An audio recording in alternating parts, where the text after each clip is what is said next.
Miren, si hay una historia que es la historia de la humanidad misma, es la de la medicina. Es un viaje increíble, ¿eh? Desde la superstición y el miedo hasta la ciencia y la esperanza. Así que vamos a sumergirnos en esta batalla, esta lucha constante contra la mortalidad. Para darnos una idea de lo lejos que hemos llegado, solo hay que ver este contraste.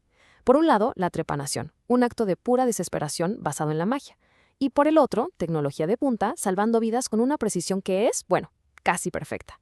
La gran pregunta es, ¿cómo llegamos de un punto al otro? Bueno, pues nuestro viaje empieza en una época donde una enfermedad no era un tema biológico, para nada. Era más bien una cuestión de fe, de fuerzas sobrenaturales. Por miles de años, si alguien se enfermaba, la creencia era que había ofendido a los dioses. La cura, pues, era un ritual, un amuleto. Y a veces, por pura chiripa, una planta funcionaba. Este fue el inicio, casi sin querer, de la farmacología. De hecho, está documentado en textos súper antiguos como el papiro de Ebers de Egipto. Y entonces, llegó el primer gran cambio de mentalidad. Se dejó de culpar nomás a los dioses para empezar a buscar una causa en el cuerpo.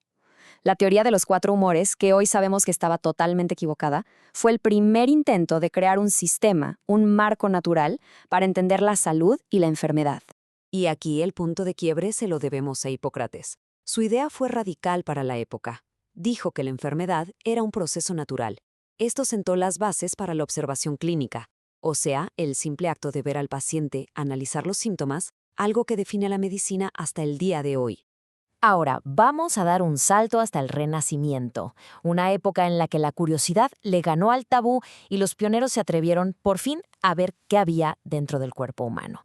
La lógica era súper simple, pero a la vez revolucionaria. No puedes arreglar una máquina si no sabes qué piezas tiene y cómo funcionan, ¿no? Personajes como Vesalio, con sus dibujos anatómicos súper detallados, y William Harvey, que descubrió que el corazón es una bomba que mueve la sangre por todo el cuerpo, cambiaron nuestra forma de vernos. El cuerpo se convirtió en un mapa que había que explorar. Y esto es genial porque, piénsenlo, incluso sin saber bien contra qué peleaban, la humanidad se anotó una de sus victorias más grandes. En 1796, Edward Jenner, pura observación, crea una vacuna contra la viruela. Fue el primer mega éxito de la medicina preventiva, salvando a un montón de gente.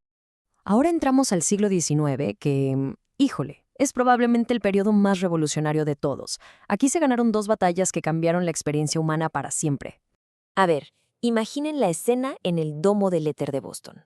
Por primerísima vez a un paciente lo operan, sin que sienta dolor.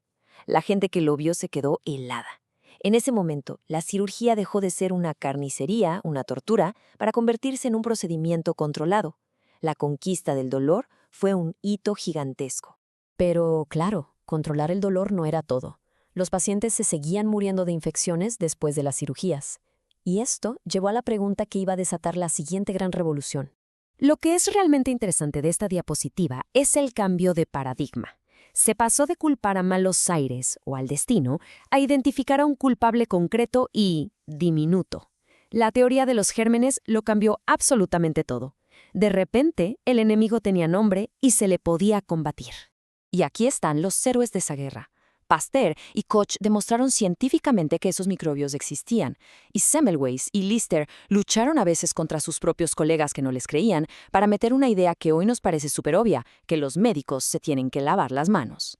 Vámonos ahora a la era moderna, donde el ritmo de los descubrimientos se aceleró pero de forma exponencial. Nos llevó a lugares que antes eran pura ciencia ficción. Escuchen nomás esta aceleración. En el 28, Fleming descubre la penicilina y nacen los antibióticos. Para el 53, ya entendemos la doble hélice del ADN, el instructivo de la vida. En el 67 ya estamos trasplantando corazones. Y para 2012, con CRISPR, ya tenemos la capacidad de editar ese mismo instructivo. Es increíble. El punto clave es este. El objetivo cambió por completo. La medicina dejó de ser solo para arreglar lo que se rompía, para volverse proactiva. Ahora la meta no es nada más curar, sino mejorar y redefinir lo que significa estar sano. Y pues todo esto nos trae al presente. Cada victoria en la medicina nos ha abierto la puerta a nuevos retos, mucho más complejos, y casi siempre con unas implicaciones éticas enormes. Ahora la lucha es contra enemigos que, de cierta forma, ayudamos a crear, como las superbacterias. Nos enfrentamos a preguntas sobre hasta dónde podemos llegar con la edición genética. Y bueno, después de lo que vivimos, ya sabemos que estar preparados para una pandemia es clave. La nueva meta ya no es solo vivir más años, sino vivir esos años bien. Y después de todo este viaje increíble por la tecnología y la ciencia, llegamos a una verdad que no cambia. A pesar de los robots cirujanos y la edición de genes, el acto de curar sigue dependiendo de algo muy, muy humano. La conexión, la empatía, el cuidado. Y quizá esa es la lección más importante de todas.